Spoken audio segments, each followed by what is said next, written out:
मराठीवरती आपल्या सर्वांचं स्वागत। आपण पाहत आहात बिग टीव्ही मराठी। मी तृप्ती कदम। पाहूया आजच्या ठळक घडामोडी। सांगली जिल्हा परिषदेचा अजब कारभार। जत तालुक्यातील 10 कन्नड शाळांमध्ये मराठी शिक्षकांची नियुक्ती। कन्नड विद्यार्थ्यांना मराठी शिक्षक कसे शिकवणार? सांगली जिल्हा परिषदेचा अजब जत तालुक्यातील 10 कन्नड शाळांमध्ये 11 मराठी माध्यमाच्या शिक्षकांची नियुक्ती करण्यात आली आहे। त्यामध्ये कन्नड विद्यार्थ्यांना मराठी शिक्षक कसे शिकवणार असाही सवाल उपस्थित केला जात आहे। तसेच जिल्हा परिषदेच्या भोंगळ कारभारामुळे कन्नड विद्यार्थ्यांचं सुद्धा मोठं नुकसान होण्याची भीती निर्माण झाली आहे।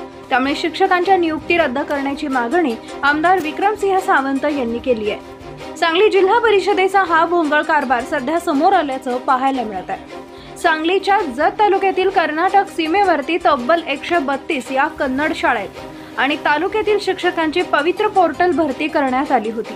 मात्र या कन्नड शाळांमध्ये मराठी शिक्षक कसे विद्यार्थी शिकवणार असा सवाल आमदार विक्रम सावंत यांनी उपस्थित केला आहे। त्यामुळे जिल्हा परिषदेचा हा भोंगळ कारभार समोर आलाय। यामुळे कन्नड विद्यार्थ्यांचं मोठं नुकसान होण्याची भीती सुद्धा व्यक्त केली जात आहे। 10 कन्नड शाळांमध्ये 11 शिक्षकांची नियुक्ती करण्यात आली आहे। यामुळे तातडीने सदरची भरती प्रक्रियेत सुधारणा करून तातडीने कन्नड शिक्षकांची भरती करण्यात यावी। या संदर्भात पावसाळी अधिवेशनात हा मुद्दा उपस्थित करणार असल्याचं आमदार विक्रमसिंह सावंत यांनी सांगितलंय।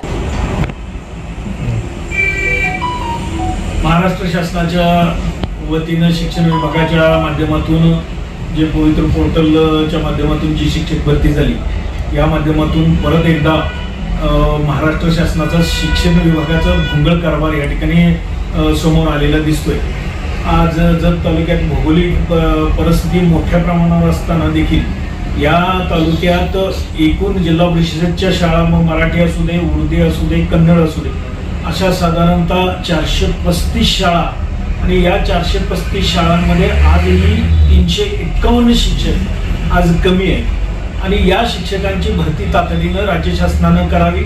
आणि जे काही पवित्र पोर्टलच्या माध्यमातून आज 14 शिक्षक जत तालुक्याला मिळाले, पण ते मिळत असताना सुद्धा जिथं कन्नड माध्यम आहे तिथं मराठीचा शिक्षक आला, जिथं उर्दू माध्यम आहे तिथं मराठीचा शिक्षक आला। अशा पद्धतीचा शिक्षण विभागाचा महाराष्ट्र शासनाचा भोंगळ कारभार आणखीन एकदा चव्हाट्यावर आलाय। या संदर्भात याच्या आधी सुद्धा गेले हिवाळी अधिवेशन असू दे, उन्हाळी अधिवेशन असू दे, या शिक्षक भरतीच्या संदर्भात वेळोवेळी राज्य शासनाकडे याचा पाठपुरावा केलेला आहे, वेळोवेळी अधिवेशनात याचा आवाज उठवलेला आहे। पण अजून सुद्धा महाराष्ट्र शासनाच्या माध्यमातून जो शिक्षण विभाग आहे तो शिक्षण विभाग या ठिकाणी जागरूक होताना दिसत नाही आहे आणि या तालुक्यावर जो काही अन्याय या निमित्तानं होतोय तो आणखीन एकदा या जनतेसमोर आलेला आहे। त्यामुळे लवकरात लवकर शिक्षण विभागानं याच्यात लक्ष घालून योग्य ती कारवाई करावी हीच या निमित्ताने। येणाऱ्या 27 जून रोजी जे पावसाळी अधिवेशन होणार आहे त्यात याचा योग्य तो पाठपुरावा या ठिकाणी घेईन, योग्य तो आवाज उठवेन। त्याचबरोबर ज्या शिक्षक भरतीमध्ये मोठ्या प्रमाणावर या ठिकाणी हा गोंधळ या ठिकाणी चव्हाट्यावर आलेला आहे, त्याच पद्धतीनं जे सांगली जिल्ह्यात जे शिक्षकांच्या बदल्या झाल्या त्या संदर्भात सुद्धा बऱ्याचशा शिक्षकांच्या तक्रारी आमच्याकडे आलेल्या आहेत। तो जो काही शासन निर्णय आहे, जे काही शासनानं बदल्याच्या संदर्भात जे काही गाईडलाईन करून दिलेले आहेत त्याचं कुठेही यांनी पालन केलेलं नाही। त्यामुळे येणाऱ्या अधिवेशनात ह्याचा सुद्धा या ठिकाणी उहापोह केला जाईल।